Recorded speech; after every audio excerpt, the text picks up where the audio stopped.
Good morning बच्चों। तो कल हमने समरूपता की जानकारी ली थी कि समरूप किसे कहा जाता है। तो आज हम उसी समरूपता के बाद उससे एक संबंधित थ्योरम है जो सबसे इम्पॉर्टेंट है आपका, जो हमारे गणितज्ञ थेल्स के द्वारा दिया गया है, और इसे हम थेल्स प्रमेय या आधारभूत समानुक्ता प्रमेय कहते हैं। इसे बीपीटी थ्योरम के नाम से भी जाना जाता है, जो है बेसिक प्रोपोर्शनैलिटी थ्योरम। मतलब हमारे समरूपता का यह सर्वप्रथम थ्योरम है जिसे कहा गया है आधारभूत समानुक्ता प्रमेय है। तो यह प्रमेय क्या है कि थेल्स प्रमेय में यदि ये आपका स्टेटमेंट है, इसको पहले हम इसे बताते हैं कि क्या लिखा हुआ है। पहले आप ध्यान पूर्वक इसे पढ़िए। यदि किसी त्रिभुज की एक भुजा के समानांतर अन्य दो भुजाओं को भिन्न भिन्न बिंदुओं पर प्रतिच्छेद करने के लिए एक रेखा खींची जाए तो यह अन्य दो भुजाओं को एक ही अनुपात में विभाजित हो जाती है। अर्थात अगर एक त्रिभुज आपको दिया हुआ है तो आप ध्यानपूर्वक इसे देखें। ये एक त्रिभुज आपको दिया हुआ है और इस त्रिभुज में ये हमारी एक भुजा, दो भुजा, तीन भुजा है। तो इस भुजा में एक रेखा हम खींचते हैं जो इस भुजा के समानांतर है। तो यह जो भुजा समानांतर खींची गई, यह अन्य दो भुजाओं, इस भुजा और इस भुजा को बराबर अनुपात में विभाजित करेगी। मतलब भुजाओं का अनुपात क्या होगा? बराबर होगा। यही है यह थेल्स प्रमेय, जिसे बीपीटी थ्योरम के नाम से जाना जाता है, आधारभूत समानुक्ता प्रमेय। तो एक बात मैं बताना चाहती हूँ इससे पहले कि दो त्रिभुज को हम समरूप कब कहेंगे। तो दो त्रिभुज समरूप कब होंगे? जैसा कि पिछले क्लास में मैंने बताया था कि उनके संगत कोण बराबर होने चाहिए और क्या होनी चाहिए? उनकी संगत भुजाओं का अनुपात भी बराबर होना चाहिए। तो ये आप थोड़ा सा याद कर लें, उसके बाद मैं प्रमेय को करूंगी। यह एक त्रिभुज है और यह एक त्रिभुज है। यह त्रिभुज है आपका ABC और ये दूसरा त्रिभुज है DEF। तो ये दोनों त्रिभुज को हम कब समरूप कहेंगे? जब इसकी संगत कोण बराबर हो। कोण A बराबर होना चाहिए कोण D के, कोण B बराबर होना चाहिए कोण E के, और कोण C बराबर होना चाहिए कोण F के। अर्थात इसके तीनों कोण एक दूसरे के बराबर होनी चाहिए। ये कोण बराबर हो गए। अब संगत भुजाएं, मतलब ये भुजा और ये भुजा, इसका अनुपात बराबर होना चाहिए। ये भुजा BC अनुपात EF यह बराबर होगा और AC अनुपात DF यह बराबर होगा। अर्थात इनके भुजाओं का अनुपात जो है वह भी बराबर होना चाहिए। तो भुजाओं का अनुपात भी बराबर होना चाहिए और हमारा संगत कोण भी क्या होना चाहिए? बराबर होना चाहिए। तो इसी समानुक्ता या समरूपता को हम इस थ्योरम या प्रमेय के माध्यम से हम इसे हल करेंगे। तो सबसे पहले हम एक बार फिर से आपको बताते हैं कि एक आपका त्रिभुज है, उस त्रिभुज में अगर हम एक भुजा के समानांतर कोई रेखा खींचते हैं तो वो अन्य दो भुजाओं को बराबर अनुपात में विभाजित करती है। तो आप देखिए, इसको लिखने का भी तरीका है। इस तरह से हम लिखेंगे, जो एक लिखने का एक तरीका होता है प्रमेय का। सबसे पहले आप इसमें उत्पत्ति, मतलब आपको पहले लिखना है कि क्या दिया गया है। तो दिया गया है आपको, इसमें क्या दिया गया है कि ABC एक त्रिभुज है।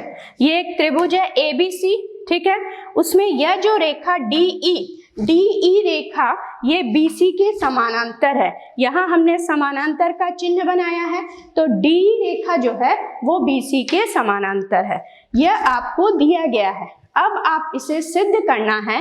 टू प्रूव दैट, क्या प्रूव करेंगे? हम प्रूव करेंगे कि AD बटा DB वो बराबर होगा AE बटा EC के। किसके? AD बटा DB बराबर है AE बटा EC। मतलब हम उसके भुजाओं के अनुपात को हम बराबर करेंगे, ठीक है। अब जब सिद्ध करना, हमें पता है कि क्या सिद्ध करना, क्या दिया गया, वो हम एक त्रिभुज दिया गया है, उसकी एक भुजा से दूसरे भुजा के समानांतर रेखा खींची गई है, जो दो भुजाएं बची उसे वो बराबर अनुपात में विभाजित करती है। अब हम इसके लिए एक रचना करते हैं। हमने यहाँ पर लंब डाला, D से ये सामने की भुजा AE पर लंब डाला गया, तो DM लंब है AC पर, मतलब वो परपेंडिकुलर है, उस पर वो 90 डिग्री का कोण बनाता है। फिर E से इससे सामने वाली भुजा AD पर लंब डाला गया EN लंब है AB पर। तो ये देखिए यहाँ पर मैंने EN लंब डाला और यहाँ DM लंब डाला। ये जो DM लंब है ये पूरी भुजा AC पर लंब है और यहाँ पर EN जो है वो AB पर लंब है।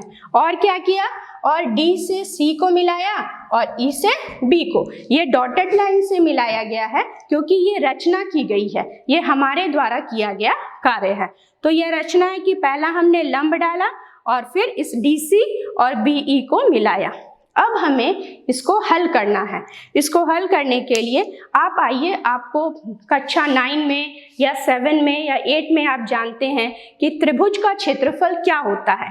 कोई भी त्रिभुज का क्षेत्रफल होता है, अगर आपके पास यह एक त्रिभुज है और यह लंब है और यह आधार है, तो त्रिभुज का क्षेत्रफल होता है हाफ गुना आधार गुना ऊंचाई, 1/2 गुना आधार गुना ऊंचाई। तो हम ये त्रिभुज लेते हैं ADE, इसमें ये अगर लंब है तो यह उसका आधार है, दिख रहा है, मतलब लंब जिस भुजा पर पड़ता है वो उसका आधार है। तो इसका क्षेत्रफल हुआ हाफ गुना AD गुना EN, हाफ गुना, अच्छा इधर आइए, इस ADN में अगर ये भुजा AD ली गई है तो EN उसका लंब है। उसी तरह आपका DBE यह अधिक कोण है, तो अधिक कोण का यह आधार हुआ और यह उसका लंब है, तो यह हो गया हाफ गुना DB गुना EN।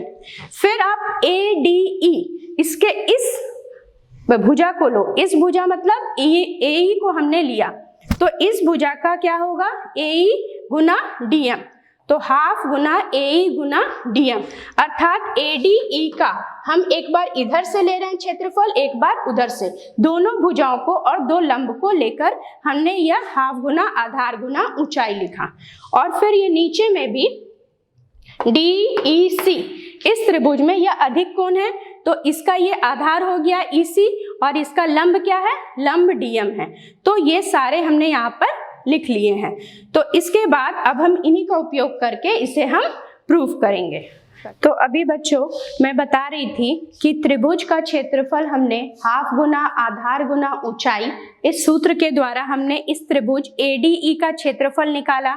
इसका दो बार, एक बार इधर आधार ले रही हूँ, एक बार इधर आधार। इस तरफ आधार जब मैंने AD को लिया तो लंब को NE लिया, फिर इधर आधार जब AE लिया तो लंब को DM लिया, फिर इधर से हमने BDE ये क्षेत्रफल लिया और DEC, मतलब ये दोनों त्रिभुज लिया गया, एक ये त्रिभुज लिया गया और एक ये त्रिभुज लिया गया।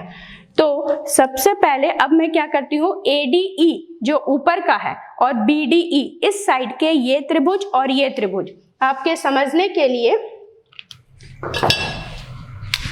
ये एक त्रिभुज लिया गया और एक त्रिभुज ऐसे त्रिभुज लिया गया, ये दो त्रिभुज हमने लिया ताकि इसका आधार एक तरफ रहे और यह जो लंब है, यह लंब इसका भी लंब है और इसका भी, यह अधिक कोण है तो इसका यह लंब है। तो ADE का क्षेत्रफल होता है हाफ गुना AD गुना NE जो हमने लिखा है।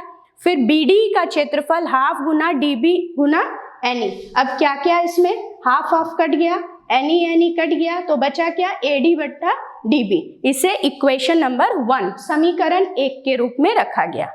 फिर हमने ADE हम लेते हैं और DEC, मतलब ये दूसरा त्रिभुज लिया गया दूसरे साइड से, जैसे ये त्रिभुज हमने लिया है उसी तरह ऊपर का तो त्रिभुज ADE ही रहेगा और यह नीचे का त्रिभुज जो है ये नीचे वाला त्रिभुज हो जाएगा। कौन सा, ये DEC, ये नीचे का, ताकि इसका जो लंब है वो दोनों का लंब क्या है, एक रहे। तो ADE का क्षेत्रफल है हाफ गुना AE गुना DM और DEC का क्षेत्रफल हाफ गुना EC गुना DM। तो हाफ हाफ कट गया और यहाँ DM भी कट गया, तो इधर क्या बचा, AE बटा EC। इसे समीकरण 2 रखा गया। तो ऊपर वाले से हमें AD बटा DB मिला और इससे AE बटा EC। अब आप देखिए इन दोनों में क्या क्या समान है। AD AD तो समान है, लेकिन दोनों के नीचे वाले अलग है। अगर हम नीचे का, दोनों के नीचे का हर को एक कर दे, अर्थात BDE और DEC का क्षेत्रफल अगर एक हो जाता है तो इधर का भाग भी एक हो जाएगा। तो अब हम याद कीजिए, कक्षा 9 में हमने पढ़ी थी, अगर दो समानांतर भुजाएं हैं और उसके बीच में जो दो त्रिभुज बनाया जाए जिसका आधार एक है, ये इसका आधार है, तो ये जो त्रिभुज है इसका क्षेत्रफल और इसका क्षेत्रफल क्या होगा, बराबर होगा। दोनों त्रिभुज का क्षेत्रफल बराबर, समान आधार और समानांतर रेखाओं के बीच अवस्थित जो भी त्रिभुज होते हैं उनका क्षेत्रफल क्या होता है, बराबर। तो आप देखिए ये DEC दिख रहा है आपको, और क्या है DEC हुआ, और DEC, ये दोनों जो त्रिभुज यहाँ दिख रहे हैं वो दोनों एक आधार पर हैं DE पर, और दो समानांतर रेखाओं DE और BC के बीच में अवस्थित हैं। तो इनका क्षेत्रफल क्या होगा, यह बराबर होगा। इसे हम 3 नंबर में रखते हैं। यह हुआ हमारा समीकरण नंबर 3। ये एक आधार है और एक समानांतर रेखाओं के बीच अवस्थित है।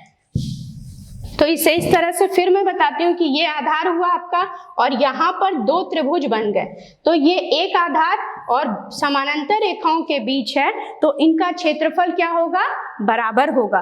तो आपके पास 3 इक्वेशन है, पहला समीकरण, दूसरा समीकरण और तीसरा। इन दोनों के संयोग से हम देखते हैं कि ऊपर वाला तो बराबर है और साथ ही साथ नीचे वाला भी बराबर हो गया। तो ये दोनों बराबर है। अगर आपका बायां तरफ बराबर है, बायां पक्ष, तो दायां पक्ष भी बराबर होगा। तो दायां पक्ष अर्थात AD बटा DB बराबर हुआ AE बटा EC, अर्थात इस चित्र से AD बटा DB वो बराबर है AE बटा EC, अर्थात भुजाओं का अनुपात भी क्या होगा, बराबर होगा। तो हमारा थेल्स प्रमेय प्रमाणित हुआ कि अगर किसी त्रिभुज में एक भुजा के समानांतर एक रेखा खींची जाए तो अन्य दो भुजाओं को वो बराबर अनुपात में विभाजित करती है। तो इसे हम कहते हैं थेल्स प्रमेय या BPT थ्योरम, आधारभूत समानुक्ता प्रमेय। तो इसे अच्छे से कर लोगे, इससे संबंधित प्रश्न पूछे जाएंगे। तो अगले कक्षा में मैं इससे संबंधित कुछ प्रश्न आपसे करूंगी और इसका जो विलोम है उसे भी हल करूंगी। धन्यवाद।